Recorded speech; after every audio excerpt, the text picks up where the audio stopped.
There was no way I expected Candace Owens to respond, okay? But she did. This is the Andre Segovia Show.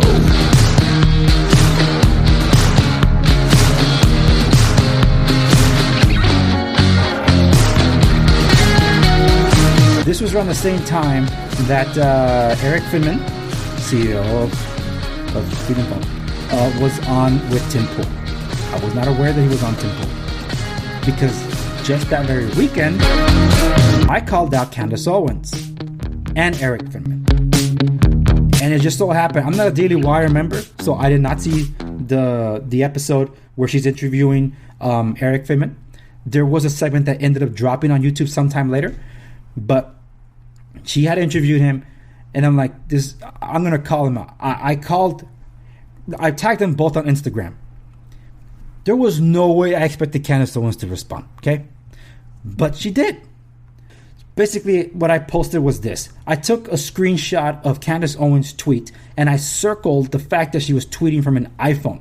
After she said she put her SIM card into the Freedom Phone, and she advertised it as such, okay? So apparently in her interview, this is her, it was not mine. I guess she read it. So I called her out on it, but I tagged Eric Finman because I've been trying to get that dude's attention, and I refused to go on Twitter to do so because Twitter is just a mirroring account that I reopened. I'm not active on it. That's why I don't know if anybody's leaving comments there until I reopened it just before I started recording. So then someone's trolling me and trying to, insulting me. It's like, yeah, you don't know jack crap, so joke's on you because you don't know. So this is what she responded to me. If you watched my show and my interview with Eric, I discussed that he sent me and my husband only one phone to sample and we share it. I have two phones, always have. It's not a scam.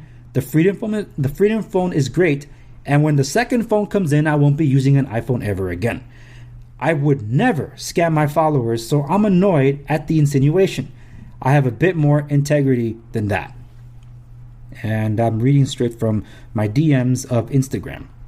Now, I did do a lengthier response to this to her, to which she did not respond back on those. Her, along with Just the News, have been the only ones that have gotten back to me. I have yet to hear from Eric Finman.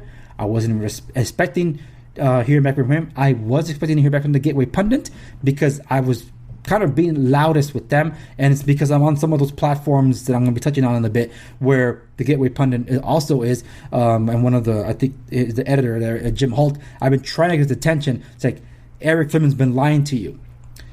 So I'm probably going to have to clip this out. Or maybe I'm just going to respond from my studio instead of being in my gym gear to be more official. Because as I mentioned, the only ones that have responded to me thus far have been Just the News, a news outlet.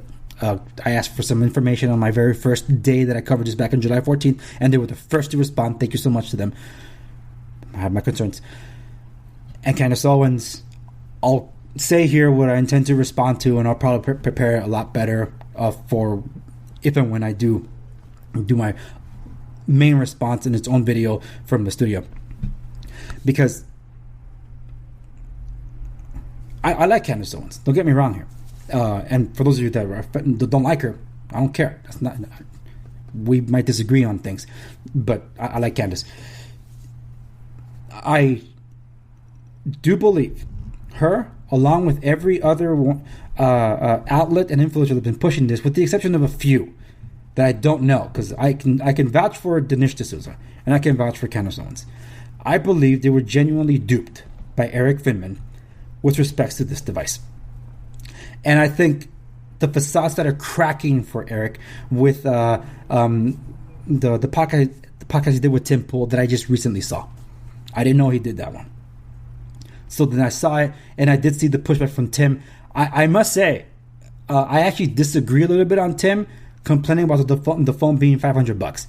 As a business owner myself, from a business standpoint, acquiring a device, software support, and software engineering, for that matter, building an operating system from the open source project of Android, and supposedly your own app store, and collecting all of that, however you're doing it, packaging, marketing, that all costs money.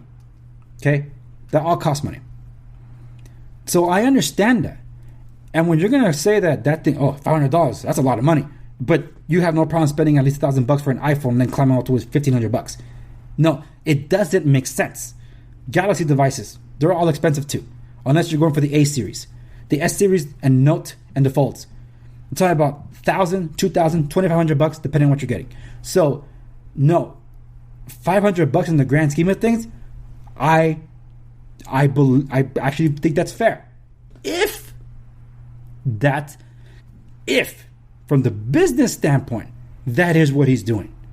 The thing is, that's not what he said. And you see my episode on this one, the official Freedom specs. I point out the contradictions from Eric Finman, giving 3 different specs spec summaries to this device. The very one the Gateway Pundit published the very first moment this thing was announced. Then what he said to an interview with them about the device.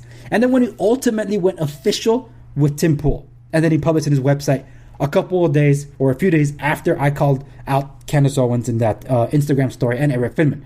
Now, Eric Finman hasn't blocked me on Instagram. I'm not going to Twitter to try to reach out on Twitter. I won't even be taking it as a legitimate source. But look, honestly, I'm even stunned that Candace Owens will respond to little old me.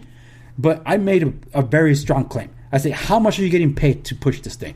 Because that same weekend that I reacted that way, and I'm sorry I had to react that way. Honestly, I didn't want to react that way, but I did because Mr. Who's the Boss dropped a video and gave some more background that I couldn't get because he had the economies of scale and technical know-how to get to those things. And I was mind blown. It's like, don't tell me you're in on this too. So I called her out. Her response, it actually made me feel a little more on the lines like, that's the Candace I know. And she's standing by a product that she's held and believes in. So here's my response in summary. Candace, I never said the phone itself is not real. I said it was a scam. And what I mean by that is that the device that you're holding and the second one that's intended to arrive to you is not what the snake oil man was selling. He's contradicted. He can't keep his story straight across all interviews, including with the same news outlet, about what he's selling. Does the phone have a 32 megapixel camera or a 48 megapixel camera? Oh, it's a 13 megapixel camera. So, but you said it was a quad core setup. How did it go to a triple array? How did you say it was going to cost $450, but you're charging $500, but use a promo code to drop it to $450? It should be dropped like $400.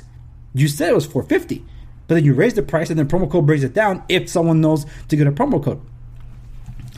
You know what? Let's do this in real time. Gonna open a tab here. Let's see. Have they updated anything else? I'm not gonna open the spec sheet. I already covered this thing, unless it's contradiction. But see, there is no information about what the Freedom OS is and how it does it. There's no trust is baked into Lineage OS. So that's how I suspected this was Lineage OS from the get-go. Other people suspected it was Calyx OS and Graphene, but like, no, I pushed back on that because those are more for pixels than they are for any other device. Maybe one Xiaomi for Calyx, but other than that, that's it. And it says large store, 6-inch screen. The specs of this thing, everybody assumed it was the Umidigi A9 Pro, and I contradicted all that towards the end. It's like, I think we gave it too much credit. It's not what that is. So here's something that wasn't here before that was after the specs thing came up. This part, full refunds and returns will be processed within 72 hours upon emailing our support team. That must mean people were waking up to the fact that this thing is not what he promised. And people started reaching out because I reached out to freedomphone.com. They haven't responded to Mr. Who's the Boss, who has about 8 million followers. They haven't responded to me, that has a handful, a couple of thousand followers on YouTube, about 3,000 across some other platforms. So, they haven't responded to me. And the specs, bare bones, like I said. So, I tagged Mr. Who's the Boss in my video, and I said, yo, man, I think we gave too much credit. I think everybody did. We gave too much credit that this was the Pro phone. It wasn't even any of those. And it was made evident when the spec sheet dropped. And in conjunction with what Tim was saying, like, I don't think this is that thing. So again, I did not know that he was on the Timcast. I don't follow Tim Pool. I'm familiar with him, but I don't follow him. I didn't know they were discussing that. That very weekend they were recording that podcast, though, is when I called out Candace and Eric. Eric didn't respond to me, but Candace did. which is an even bigger deal because, like, again, someone with nearly 4 million followers on Instagram responded to little old me. I mean, that's huge. That's huge. But I did voicely loud my concerns. So I believe, Candace, that you've been duped. Dinesh D'Souza, you've been duped. I don't know who that other Anna Kate is. Never heard of her. She doesn't know what she's talking about. So for those of you that claim that I don't know what I'm talking about, stay in your lane. Or how Walter says to Donnie, you're out of your element. You're not in the tech world. You don't know what you're talking about. Stick to politics. When it comes to tech, you news outlets and conservative influencers, stop pushing the device.